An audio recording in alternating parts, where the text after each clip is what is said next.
ஆதிரின்னு ஒரு கேரக்டர் வந்து வீட்டுக்குள்ள சுத்திட்டு இருந்ததுல கிட்டத்தட்ட பூர்ணிமாவோட ஜெராக்ஸ் காப்பி மாதிரி. ஸோ அந்த கேரக்டரை போட்டு பிக் பாஸ் வந்து ஊடு கட்டி அடிச்சிருக்காரு அப்படின்ற மாதிரி தான் சொல்லணும். லைவ்ல ஒரு மேட்டர் நடந்தது.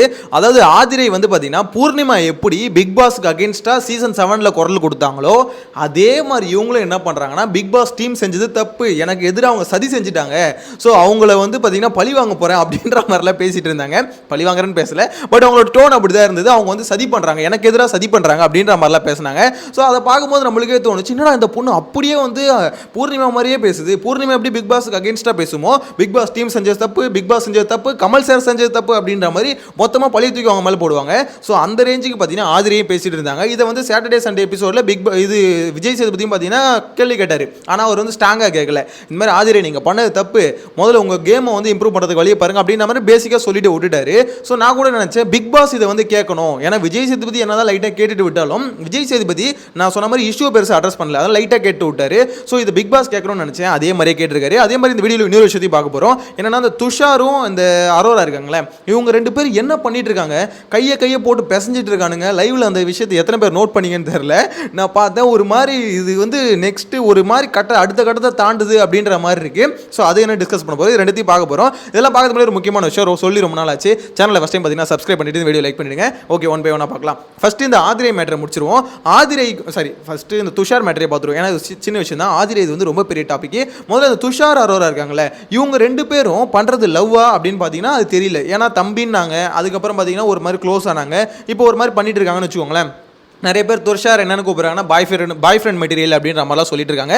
எனிவேஸ் அப்படி இருந்தால் வச்சுக்கோங்க, பிரச்சனை இல்லை. ஆனால் நீங்கள் என்ன பண்ணுறீங்க, பிக் பாஸ் வந்து ஜூம் வைக்கிறாரு, கேமராவை எடுத்துகிட்டு போயிட்டு ரெண்டு பேரும் கையை வந்து பார்த்தீங்கன்னா ஒருத்தர் போட்டு பிசைஞ்சிட்டு இருக்காங்க. இவங்க வந்து ஜூம் பண்ணி காமிக்கிறாங்க. டேய் என்னடா பண்ணுறீங்க நீங்கள்? ஆல்ரெடி ஆதிரை எஃப்ஜே இவங்க ரெண்டு பேரும் பார்த்தீங்கன்னா கண்ணுலேயே ஏதோ ஒன்று பண்ணிட்டு இருக்கானுங்க. நான் பார்த்தேன், கண்ணுலேயே ஏதோ ஒன்று பண்ணிட்டு இருக்கானுங்க. அதாவது பூர்ணிமாட்டம் பாருங்க, ஆதிரை மாஸ்க் கழட்டிட்டு வந்தோன்னு பார்த்தீங்கன்னா ரெண்டு பேரும் கண்ணிலே பேசிக்கிறாங்க. இந்த சைடில் பார்த்தீங்கன்னா துஷாரும் அரோராவும் பார்த்தீங்கன்னா கையை வந்து அதாவது நடுவில் வந்து பார்த்தீங்கன்னா அப்சரா உட்காந்துருக்காங்க. இந்த பக்கம் கையை பின்னாடி இவங்க போட்டு அந்த சைடில் வந்து பார்த்தீங்கன்னா ஒரு சைடில் வந்து அரோரா, இன்னொரு சைடில் வந்து பார்த்தீங்கன்னா துஷார் ரெண்டு பேரும் உட்காந்துருக்காங்க. நடுவில் வந்து பார்த்தீங்கன்னா அப்சரா உட்காந்துருக்காங்க. இவங்க ரெண்டு பேரும் கையை போட்டு பின்னாடி பிசைஞ்சிட்டு இருக்காங்க.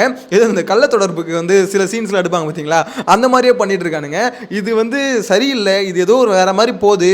நிறைய பேர் துஷாருக்கு அட்வைஸ் பண்ணுறதை பார்க்க முடியுது சோஷியல் மீடியாவில். தம்பி துஷாரே உஷாரா இருப்பா, நீ வந்து உஷாரா இல்லைன்னா அவ்வளோதான்ப்பா. அரோரா ஒரு கதை ஒன்று சொன்னாங்கல்ல, எல்லாத்தையும் பண்ணிட்டு கடைசியில் கழட்டி விட்டுன்னு, அந்த மாதிரி கடைசியில் உன்னையும் கழட்டி விட்டுருவாங்கப்பா, பார்த்துக்கோப்பா. அதாவது உங்க பாய் ஃப்ரெண்ட் ஏதோ பழி வாங்கின ஸ்டோரி ஒன்று சொன்னாங்க. ஸோ அந்த மாதிரி உனக்கு நடந்துற போது கொஞ்சம் உஷாராயிரு அப்படின்ற மாதிரிலாம் போட்டுட்டு இருக்காங்க. எனக்கு என்னமோ துஷார் வந்து கொஞ்சம் டீப்பாக இறங்கிட்டாரோ அப்படின்ற மாதிரி தோணுது. அரோரா வந்து தான் சொல்கிறேன். ஏன்னா ரெண்டு பேரும் போட்டு பிசைய பார்க்கும்போது அப்படி தான் எனக்கு என்னமோ தோணுதுங்க. இது சரியில்லை. பிக் பாஸுக்கு அரோராவை எதுக்கு அமிச்சானுங்களோ அந்த வேலையை அரோரா சிறப்பாக செய்கிறாங்க. அதாவது கண்டஸ்டன்ட் செலெக்ஷன் அப்பயே அவங்க எதிர்பார்த்துருப்பாங்க போல, வாட்டர் மெலன்னா இதை தான் பண்ணுவார், அரோரானா இதை தான் பண்ணுவாங்க அப்படின்ற மாதிரி செலக்ட் பண்ணி தான் எடுத்துருப்பாங்கன்னு நினைக்கிறேன். அதுக்கேற்ற வேலையை அவங்க தரமாக செய்கிறாங்க. எனிவேஸ் இப்போ இதில் வந்து பார்த்தீங்கன்னா இந்த ஆதிரை விஷயத்துக்கு வருவோம். ஆதிரையை வந்து பூர்ணிமான்னு சொல்லுவாங்க, அது வந்து தப்பே கிடையாது. அவங்க சிஸ்டர்ஸா இல்லை வந்து ஃப்ரெண்ட்ஸாக என்னன்னு தெரியலங்க. ஆனால் சிஸ்டர்ஸ்ன்னு சில பேர் சொல்கிறாங்க, எனக்கு எக்ஸாக்டாக தெரியல. ஆனால் நிறைய சோஷியல் மீடியா போஸ்ட்லாம் பார்க்க முடியுது. பூர்ணிமா வந்து பிக் பாஸ்க்கு வந்துட்டு அப்புறம் போனாங்களே வீட்டுக்கு. ஸோ அப்போ வந்து பார்த்தீங்கன்னா அந்த அவங்களை ரிசீவ் பண்ணுறதுக்கு வந்து போய் அவங்க மாலை போட்டது இது எல்லாத்தையும் பார்க்க முடியுது. மேபி சிஸ்டர்ஸாக இருக்கலாம், இல்லை எப்படி சொல்கிறது தூரத்து சொந்தமாக ஏதாவது இருக்கலாம். ஆனால் அந்த ஜீன் இருக்குது அப்படின்றது கிளியராக தெரிஞ்சிக்க முடியுது. எதுலேருந்து பார்த்தீங்கன்னா விஜய் சேதுபதி பேசும்போது ஓகே அப்படின்ற மாதிரி சொன்னாங்க பாருங்க, அந்த ஓகேலே தெரிஞ்சிச்சு. ஏன்னா பூர்ணிமா அப்படியே சொல்லுவாங்க ஓகே அப்படின்ற மாதிரி. அதில் ஒரு நெக்கல் இருக்கும். விஜய் சேதுபதி காண்டானது காரணம் தான். நார்மலாக ஓகேன்னு சொல்கிறது வேற, அதில் ஒரு நெக்கல் கலந்து ஒரு ஓகே இப்போ என்ன சொல்ல வர அப்படின்ற மாதிரி சொல்லுவாங்க. அந்த மீனிங் தான் ஓகே அர்த்தம். ஸோ அப்படிதான் பூர்ணிமா பேசுவாங்க, அதே மாதிரி தான் ஆதிரியும் பேசினாங்க. ரெண்டு பேரும் கிட்டத்தட்ட சிமிலராக ஒரே மாதிரி வளர்ந்துருக்காங்க அப்படின்ற மாதிரி சொல்லணும். எனிவேஸ் இப்போ இந்த ஆதிரை வந்து பார்க்கும்போது பூர்ணிமா மேட்டர் வந்தது ஞாபகம் வந்தது, அதெல்லாம் ஓகே. ஆனால் பிக் பாஸ் எதிர்த்து கொஸ்டின் பண்ணாங்க பார்த்தீங்களா, அங்கே தான் வலுவாச்சு. அதாவது எப்படி அவங்க பண்ணாங்களோ அதே மாதிரி இவங்களும் பண்ணுறாங்க அப்படின்ற மாதிரி இருந்தது. எனிவேஸ் அந்த கேள்வியை கேட்டுட்டாங்க. விஜய் சேதுபதி வந்து அதை கொஞ்சம் அட்ரஸ் பண்ணார். ஆனால் அட்ரஸ் பண்ண விதம் பார்த்தீங்கன்னா அந்த அளவுக்கு வந்து பெருசாக எடுபடல. அதாவது ஆதிரியை போட்டு மிரட்டி உலுக்கி எடுத்துருவார் அப்படின்னு நினச்சோம், அவர் அதை பண்ணலை. அவங்கள மட்டும் இல்லை, அதே மாதிரி பார்த்தீங்கன்னா இது எஃப்ஜேவையும் எதுவும் பண்ணல. எஃப்ஜேவை அன்றைக்கே அந்த வெட்டிடுவான்னு சொன்னதுக்கு போட்டு புழிஞ்சு எடுத்துருந்தா, அதுக்கடுத்து இப்போ பார்த்தீங்கன்னா இன்றைக்கி அந்த கிளப் டான்சர்ஸ் அப்படின்ற மாதிரிலாம் யூஸ் பண்ண ஸ்ட்ரிப்பர் கிளப் டான்சர்ஸ் அப்படின்ற மாதிரிலாம் வார்த்தை யூஸ் பண்ணியிருந்தாரு. ஸோ அது வந்து ரொம்பவே தப்பு. ஸோ அது வந்து எப்படி சொல்கிறது, ஒரு விஷயத்தில் வந்து மிரட்டி வச்சா தான் அடுத்த வாட்டி அந்த வார்த்தை வேறு ஏதாவது வார்த்தை யூஸ் பண்ணுறது கொஞ்சம் பயம் வரும். விஜய் சேதுபதி பெருசாக மிரட்டவே இல்லை. அதனால தான் எஃப்ஜே பார்த்தீங்கன்னா இந்த மாதிரி வேலை பண்ணுறாரு, நிறைய மார்க் பண்ணிட்டு இருக்காரு. அதை பார்க்க முடியுது. அது வந்து ரொம்ப ஒஸ்ட்டாக இருக்குது. ஒருத்தவங்க எப்படி பண்ணுறாங்களோ அது மாதிரி மார்க் பண்ணிலாம் காமிக்கிறாரு. என்னன்னா எஃப்ஜே மாதிரி ஆளுங்க வந்து திவாகர் மாதிரி ஆளுங்களுக்கு அட்வைஸ் பண்ணுறாங்க, அதெல்லாம் பார்க்க முடியுது. அந்த ஆள் வந்து பேச சரியில்லை அப்படி அது உண்மைதான், நான் இல்லைன்னு சொல்ல. ஆனால் அதுக்கு முதல்ல நீ கரெக்டாக இருக்கணும். கரெக்டாக நீ இருந்துட்டு அதுக்கப்புறம் தான் அடுத்தவங்களுக்கு அட்வைஸ் பண்ணணும். திவாகர் வந்து பார்த்தீங்கன்னா அவரை யாராலையும் கண்ட்ரோல் பண்ண முடியலன்றது பிரச்சனை.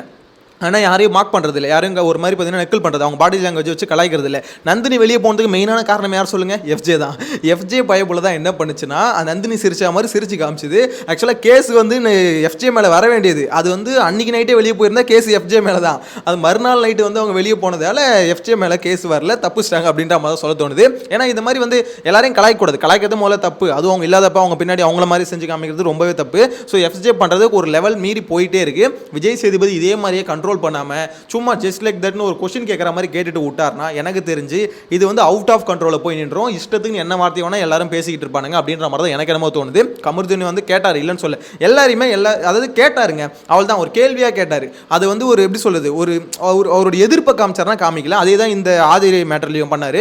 ஸோ எதிர்ப்பை காமிக்காதனால பிக் பாஸ் என்ன பண்ணார், இப்போ கூப்பிட்டு கன்வென்ஷன் ரூமில் வந்து இந்த நாமினேஷன் ப்ராசஸ் நடந்ததில்ல. ஸோ அப்போ நடக்கும் போது பார்த்தீங்கன்னா ஆதிரை முதல்ல நீங்கள் வந்து இந்த மாதிரி என் மேலே என்ன எதிர்க்கிறது நிப்பாட்டுங்க, உங்கள் கேமில் இம்ப்ரூவ்மெண்ட் காமிங்க அப்படின்ற மாதிரி சொன்னார். உடனே ஆதிரி என்ன சொன்னாங்க, நான் எங்க பிக் பாஸ் உங்களை எதிர்க்கிறேன், உங்களெல்லாம் நான் எது பேசலை. எனக்கு வந்து அந்த கேம் வந்து பார்த்தீங்கன்னா நீங்கள் பண்ணது கொஞ்சம் சரியாக படலை.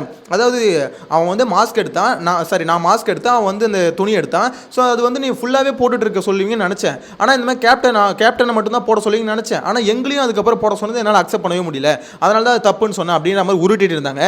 ஆனால் அவங்க அப்படி மீன் பண்ணல.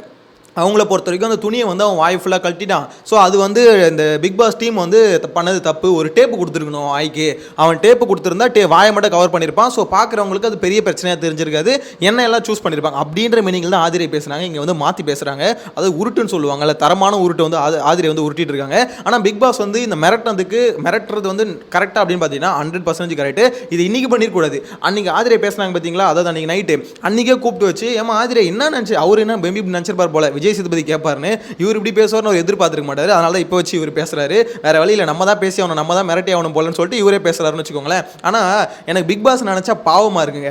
ஒரு பக்கம் விஜய் பாரு திவாகர் பண்ற அந்த விஷயத்தெல்லாம் பார்த்துக்கிட்டு எப்படி தான் மேலே உட்காந்துருக்காருன்னு தெரியல.